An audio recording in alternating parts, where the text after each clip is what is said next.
तेलंगाना के मुख्यमंत्री वजीर आला से हमारी मुलाकात हुई, जिसमें हम तमाम ने जनाब के चंद्रशेखर राव साहब से इस बात का मुतालबा किया, इस बात की गुजारिश की कि बीजेपी हुकूमत की तरफ से, नरेंद्र मोदी की सरकार की तरफ से जो यूसीसी लाने की बात की जा रही है, हमने तेलंगाना के मुख्यमंत्री और वजीर आला से ये कहा कि आप उसका अपोज करिए, उसकी मुखालिफत करिए। हमने चीफ मिनिस्टर को इस बात का याद दिलाया कि पिछले 10 साल से तेलंगाना स्टेट में उनकी सरकार है, स्टेट में पीस बहुत स्ट्रांग हुआ है, अमन मजबूत हुआ है। हमने चीफ मिनिस्टर को और बीआरएस के प्रेसिडेंट को ये भी बात याद दिलाई है कि पूरे मुल्क में अगर किसी असेंबली में CAA NPR NRC के खिलाफ एक रेजोल्यूशन पास हुआ था, वो तेलंगाना के असेंबली में सबसे पहले हुआ था। और हमने चीफ मिनिस्टर को अपने रिप्रेजेंटेशन में ये बात दिलाई कि जब CAA का रेजोल्यूशन तेलंगाना में असेंबली में पास हो रहा था, तो उस वक्त बीआरएस की हुकूमत ने, सरकार ने उस रेजोल्यूशन में प्लुरलिज्म और सेकुलरिज्म की बात की। तो हमने चीफ मिनिस्टर को ये बावर किया, ये इम्प्रेस किया कि यूसीसी हमारे देश के प्लुरलिज्म के लिए एक अच्छी बात नहीं है, सेकुलरिज्म के लिए अच्छी बात नहीं है। हमने चीफ मिनिस्टर से all India Muslim personal law board ने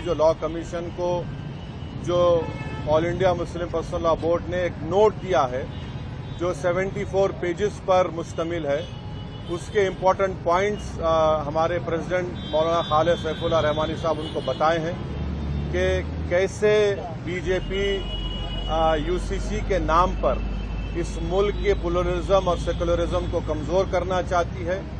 हमने बीआरएस के प्रेसिडेंट, वो तेलंगाना के चीफ मिनिस्टर को भी बताया कि सिर्फ ये मुस्लिम माइनॉरिटी का मसला नहीं, ये क्रिश्चियंस का भी मसला है। ये मसला ट्राइबल से भी जुड़ा हुआ है, और सिर्फ नॉर्थ ईस्ट के ट्राइबल नहीं है, तेलंगाना में ट्राइबल है, मध्य प्रदेश में ट्राइबल है, छत्तीसगढ़ में ट्राइबल है, गुजरात में ट्राइबल है, राजस्थान में ट्राइबल है। उनका एक कल्चर है और उसका तहफ़्फ़ुज़ करना। और ये सिर्फ ट्राइबल नहीं बल्कि हमारे हिंदू भाइयों के लिए भी ये चीज़ अच्छी नहीं होगी, क्योंकि हिंदू अनडिवाइडेड फैमिली के तहत 3000 करोड़ का टैक्स रिबेट हमारे हिंदू भाइयों को मिलता है। 2015 के इनकम टैक्स के फिगर्स हैं। और अगर यूसीसी आएगा तो Hindu succession act, Hindu marriage act, ये तमाम चीजें खत्म हो जाएंगी। तो ये मुल्क के लिए ठीक नहीं है। हमारे मुल्क का प्लुरलिज्म हमारे मुल्क की खूबसूरती है, और भारत के प्रधानमंत्री को प्लुरलिज्म से एलर्जी है, वो प्लुरलिज्म को पसंद नहीं करते। हमने चीफ मिनिस्टर को के चंद्रशेखर राव को बताया कि भारत के प्रधानमंत्री बोलते कि एक घर में 2 कानून कैसे होगा। तो आज आप देखिए कि भारत के प्रधानमंत्री ने गलत कहा, मिसगाइड किया पूरे नेशन को। हमारे मुल्क में सीआरपीसी हर स्टेट में अलग है। हमारे मुल्क में 2 कानून है। अगर आप देखेंगे तो नागालैंड में सीआरपीसी का अभी तक इम्प्लीमेंटेशन नहीं हुआ। हमारे देश में अगर आप कोई बड़े बड़े मल्टीनेशनल कंपनीज है, उनका आर्बिट्रेशन की हमने सहूलत दी कि वो सिंगापुर जाकर आर्बिट्रेशन करा सकते। तो ये बात कहना प्रधानमंत्री का बिल्कुल गलत है। प्रधानमंत्री प्लुरलिज्म को पसंद नहीं करते। तो ट्राइबल का मसला है, सिर्फ नॉर्थ ईस्ट के ट्राइबल का नहीं है। अमित शाह अगर ये नागाज को बोल रहे हैं कि नहीं हम ट्राइबल्स को लॉ कमीशन एक्सेप्ट करेगा, तो फिर छत्तीसगढ़ के ट्राइबल का क्या होगा, तेलंगाना के ट्राइबल का क्या होगा, झारखंड के वो टेनेंसी लॉज का क्या होगा, छत्तीसगढ़ के ट्राइबल्स का क्या होगा।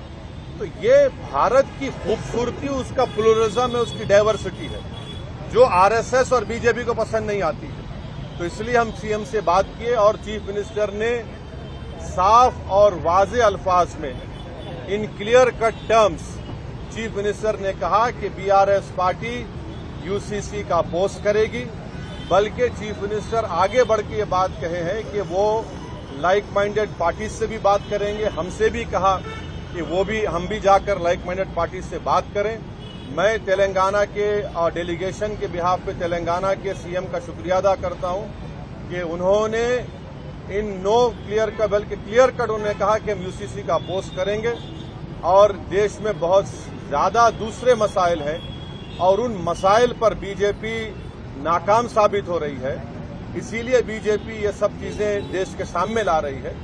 तो हम उनका शुक्रिया अदा करते हैं। उनकी पार्टी की तरफ से भी एक प्रॉपर मेरे ख्याल से आप लोगों को स्टेटमेंट भी आएगा और मैं आपके जरिए से हमारे आंध्र प्रदेश के हमारे दोस्त जो चीफ मिनिस्टर जगनमोहन रेड्डी है उनसे भी मैं अपील करूंगा कि जगनमोहन रेड्डी के हम आंध्र की पॉलिटिक्स को समझते हैं, मगर हम उनसे अपील कर रहे हैं कि वो उनकी पार्टी यूसीसी का अपोज करे।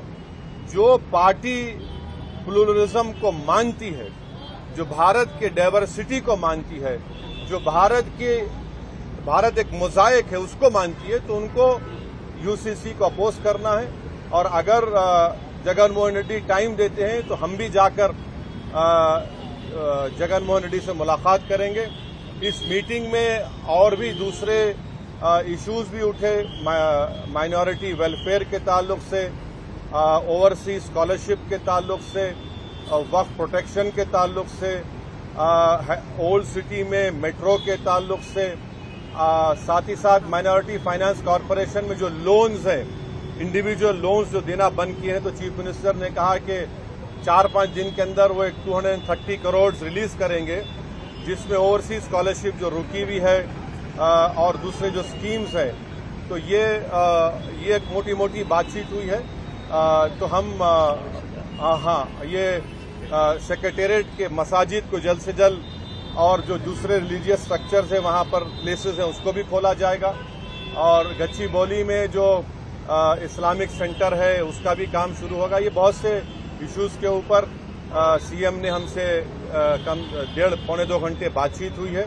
हम शुक्रगुजार हैं। इस मीटिंग में केटी रामाराव साहब भी थे। चीफ मिनिस्टर ने हमसे कहा कि मैंने इस मीटिंग की इम्पोर्टेंस को समझते हुए उन्होंने राज्यसभा और लोकसभा के अपने फ्लोर लीडर्स को भी बुला लिया और उनसे भी कहा कि वो यूसीसी के ताल्लुक से clear cut stand BRS party का है कि उसको अपोज करते हैं। ये आज की गुफ्तगू का एक मोटा